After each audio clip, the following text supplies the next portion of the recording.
নমস্কার বন্ধুরা, আমার জগা খিচুড়িতে তোমাদের সবাইকে স্বাগত জানাই। বন্ধুরা, সামনেই তো দোল উৎসব, আর দোল মানেই তো রং খেলা।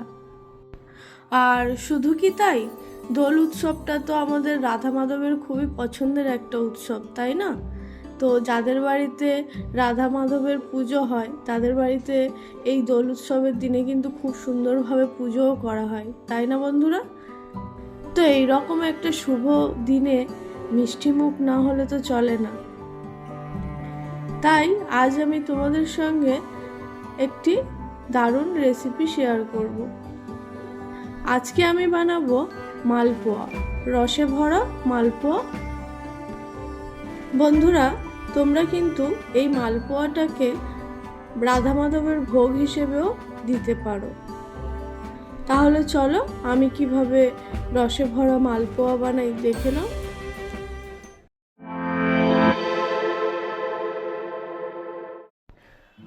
বন্ধুরা, মালপোয়াটা বানানোর জন্য প্রথমে আমি একটা বড় বাটি নিয়ে নেব। এবার এই বাটিটার মধ্যে কিছু শুকনো উপকরণ নেব। প্রথমে নেব 1 কাপ পরিমাণ ময়দা,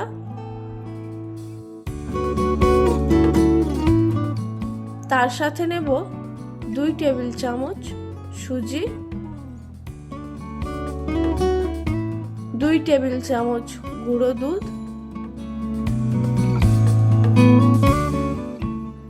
হাফ চা চামচ মতো গোটা মৌরি ও 1 চা চামচ চিনি। এখন এই সমস্ত শুকনো উপকরণগুলোতে অল্প অল্প করে দুধ মিশিয়ে এর একটা ব্যাটার আমি বানিয়ে নেব। বন্ধুরা, দুধটাকে আমি একবারে দিয়ে দিচ্ছি না, কারণ আবার ব্যাটারটা অনেকটা পাতলা হয়ে যেতে পারে। তাই অল্প অল্প করে যেমনটা প্রয়োজন সেইভাবেই দুধটা আমি দিতে থাকব। তো দেখো বন্ধুরা, দুধটা দিয়ে আমি একটা হ্যান্ড হুইস্কের সাহায্যে ব্যাটারটাকে ভালোভাবে ফেটিয়ে নিচ্ছি।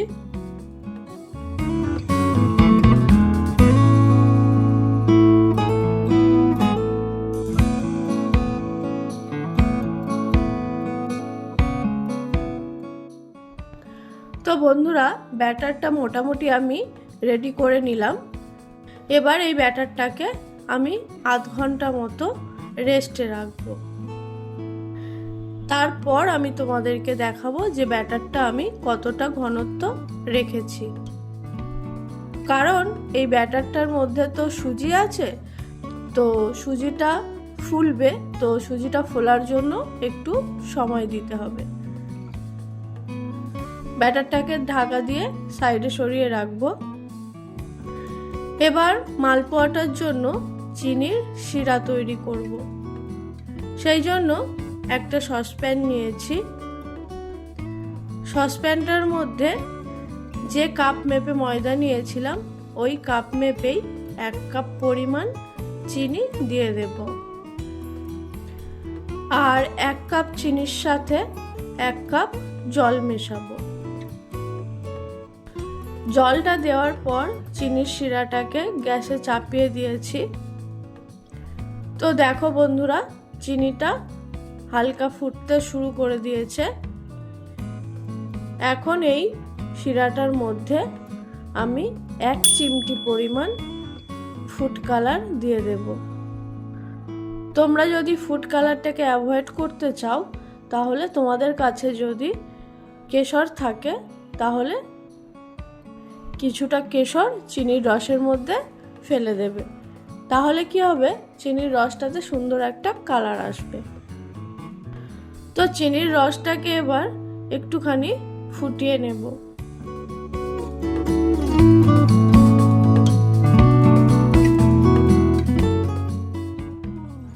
এই চিনির শিরাটাতে কিন্তু কোনো তার তৈরি হবে না, শুধু একটুখানি চিটচিটা ভাব চলে এলেই আমি গ্যাসটা অফ করে দেব। তাই জন্য দেখো বন্ধুরা, আমি মাঝে মাঝে চেক করে নিচ্ছি যে চিটচিট করছে কিনা একটু। আবারও বলছি, কোনো তার কিন্তু এই রসটাতে হবে না।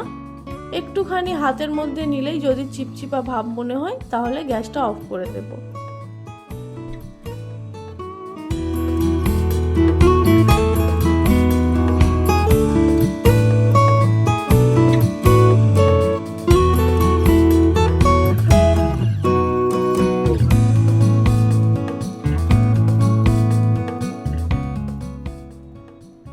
এখন চিনির রসটা আমার রেডি হয়ে গেছে। আমি গ্যাসটা অফ করে শিরাটাকে সাইডে সরিয়ে রাখছি। বন্ধুরা, প্রায় আধ ঘন্টা মতো হলো মালপোয়ার ব্যাটারটাকে আমি সেট হতে রেখেছিলাম। চলো এবার ব্যাটারটাকে দেখি। তো দেখো বন্ধুরা, ব্যাটারটাকে আমি চামচ দিয়ে দেখছি, ব্যাটারটা কিন্তু আমার একটু মোটা মনে হচ্ছে। তাই জন্য আমি এর মধ্যে আরও কিছুটা পরিমাণ দুধ অ্যাড করব। আরও কিছুটা অল্প পরিমাণ দুধ দিয়ে আমি ব্যাটারটাকে আরও একটুখানি ফেটিয়ে নেব।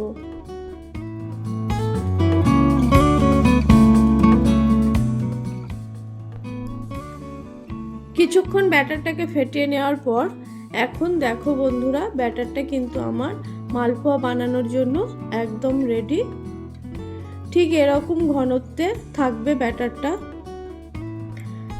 তাহলে চলো, ব্যাটার তো রেডি হয়ে গেল, এবার মালপোয়াগুলোকে ভেজে নেব। মালপোয়াগুলো ভাজার জন্য একটা ফ্ল্যাট ফ্রাইং প্যান বসিয়েছি। ফ্রাইং প্যানটার মধ্যে বেশ কিছুটা পরিমাণ সাদা তেল দিয়ে দিয়েছি। তেলটা গরম হলে গ্যাসের ফ্লেমটা মিডিয়াম লোতে করে দেব।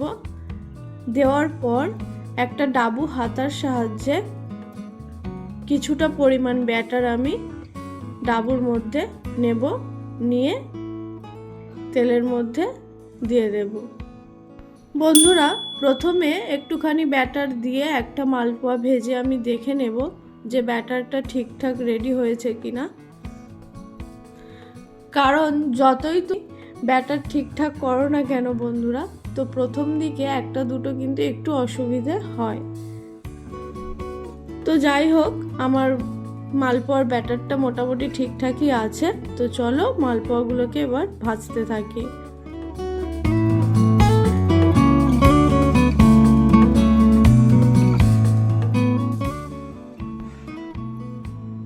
বন্ধুরা, প্রথম মালপোয়াটা যেহেতু ঠিকঠাক হয়েছে, তো আমি আবারও এক হাতা ব্যাটার নিয়ে তেলের মধ্যে দিয়ে দেব। ব্যাটারটা দেওয়ার পর কিছুক্ষণ মালপোয়াটার একটা পিঠ হতে দেব। একটা পিঠ যখন হয়ে যাবে তারপরে কিন্তু আমি উল্টে দেব। এইভাবে এক এক করে মালপোয়াগুলোকে আমি ভেজে নেব।